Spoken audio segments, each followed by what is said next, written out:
Você provavelmente já ouviu falar sobre o acidente com o Césio 137 em Goiânia, naquela aula de biologia sobre desastres ambientais. O fato se tornou conhecido como o maior acidente radiológico do mundo fora de usinas. Ele atingiu o nível 5 da escala internacional de acidentes nucleares, que classifica esses eventos de 0 a 7.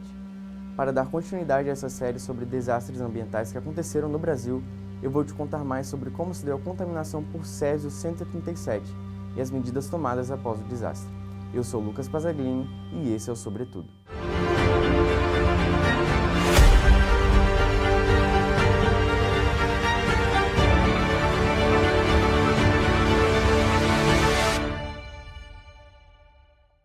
No período anterior ao ano de 1937, o Instituto Goiano de Radioterapia, responsável por oferecer a seus pacientes tratamentos oncológicos com uso de radiação ionizante, teve seu terreno demolido. Isso aconteceu por causa da desativação de sua unidade em Goiânia e posterior mudança de endereço. Porém, com a retirada da maioria dos equipamentos e o abandono do local, uma das salas que continha um aparelho utilizado na radioterapia permaneceu e resistiu aos escombros. A máquina em seu interior continha uma cápsula com 19 gramas de cloreto de césio. Já seu entorno era composto por chumbo, o que impediu o aparelho de emitir radiação. Minha família todinha foi atingida.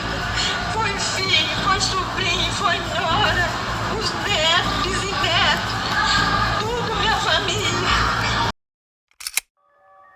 No dia 13 de setembro de 1987, dois catadores, Roberto dos Santos Alves e Wagner Mota Pereira, estavam no local à procura de materiais recicláveis para venda.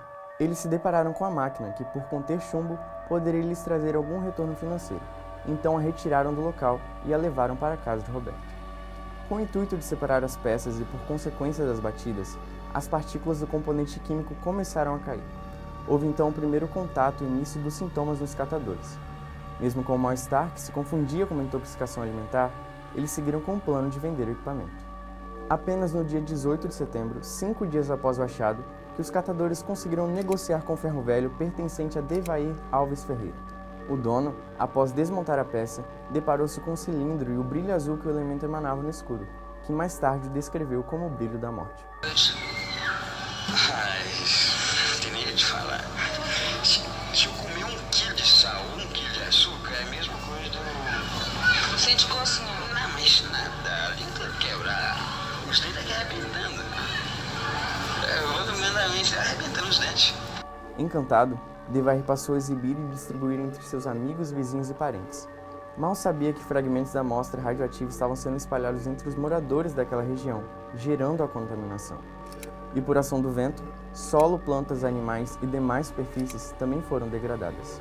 Desconfiando que os recentes casos comuns de náuseas, vômitos, diarreia, febre alta e queda de cabelo poderiam estar associados ao elemento, a esposa de Devair, Maria Gabriela Ferreira, coletou parte do material. Com a ajuda de um dos funcionários do ferro velho, levou a amostra para a vigilância sanitária na tarde de 28 de setembro. A substância foi posta sobre uma cadeira velha no pátio das instalações, permanecendo assim por 3 dias. No hospital, com o aumento dos casos, os médicos consideraram a possibilidade de contaminação por radiação. O físico Walter Mendes foi contactado para avaliar o conteúdo da cápsula. Após os testes, o aparelho usado para a conferência do nível de radiação atingiu o limite da escala desde a primeira leitura. Para garantir a descoberta, fez a medição novamente e, mesmo desacreditado, Walter confirmou que estava diante do maior acidente radiológico do Brasil. De volta ao prédio da vigilância, Mendes avistou um profissional do Corpo de Bombeiros que planejava jogar a cápsula no rio Capim-Puba. Com a recente revelação, ele alertou sobre a composição radioativa presente na cápsula, impedindo dessa forma um desastre ainda maior. O físico orientou que o local fosse isolado e as autoridades competentes comunicadas. Foi então que a Comissão Nacional de Energia Nuclear entrou em ação e o plano de emergência radiológico foi posto em execução. Foram convocados médicos, enfermeiros e especialistas em radioproteção. Devair, sua esposa e 2 funcionários do ferro velho foram imediatamente retirados de suas casas. No prédio da vigilância sanitária, a cadeira e a fonte radioativa foram cimentadas. No Estádio Olímpico do município, foi feita uma triagem radiológica para verificar o nível de radiação que as pessoas emitiam. Dado o diagnóstico, as vítimas foram encaminhadas para o Hospital de Doenças Tropicais e os casos mais graves para o Hospital Naval Marcílio Dias, no Rio de Janeiro. O local era referência no tratamento a radioacidentados. Antes mesmo da advertência, em 24 de setembro, Ivo Alves Ferreira, irmão de Devair, levou um pouco do Césio 137 para casa. Sua filha, de apenas 6 anos, após brincar com a substância, foi jantar. A pequena Leide das Neves Ferreira possuía vestígio do Césio nas mãos. Por ter ingerido material radioativo, veio a falecer no dia 23 de outubro de 1987. Ela foi a primeira vítima do desastre e se tornou o símbolo da tragédia. Outros 2 funcionários do Ferro Velho, Israel Batista dos Santos e Admilson Alves de Souza, também vieram a óbito. Além deles, a 4ª morte registrada foi a de Maria Gabriela, esposa de Devair. Apesar do acidente ser conhecido por essas 4 mortes diretas, segundo a Associação de Vítimas do Césio 137 e o Ministério Público do Estado de Goiás, o episódio gerou dezenas de mortes e mais de 1.000 pessoas foram expostas ao longo dos anos. No mês de fevereiro do ano seguinte, 1988, foi criada a Fundação Leide das Neves Ferreira, que tinha por objetivo principal atender as vítimas que apresentaram algum nível de contaminação por Césio 137. A fundação foi extinta em 2011 e um novo órgão foi destinado a oferecer esse serviço, o CARA, que é o Centro Estadual de Assistência aos Radioacidentados Leide das Neves, que possui mais de 1.000 pessoas cadastradas. Os acometidos foram divididos em 3 grupos de acordo com o grau de exposição à radiação e gravidade.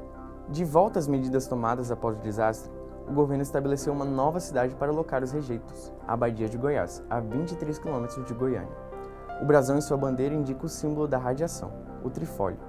Foi realizado um estudo prévio da locação para averiguar as condições do lençol freático e descartar a possibilidade de contaminação. Não havendo águas subterrâneas que se dirigiam para o abastecimento do município, os rejeitos radioativos foram depositados no local. Tudo se tornou lixo radioativo. Veículos, casas, ruas inteiras, árvores, roupas, utensílios domésticos e até animais que tiveram de ser sacrificados. O depósito criado para abrigar as mais de 6.000 toneladas é subterrâneo e possui vida útil de 300 anos. A parte dos morros é coberta por grama e monitorada pela Comissão Nacional de Energia Nuclear, que instalou o Centro Regional de Ciências Nucleares do Centro-Oeste para o controle ambiental.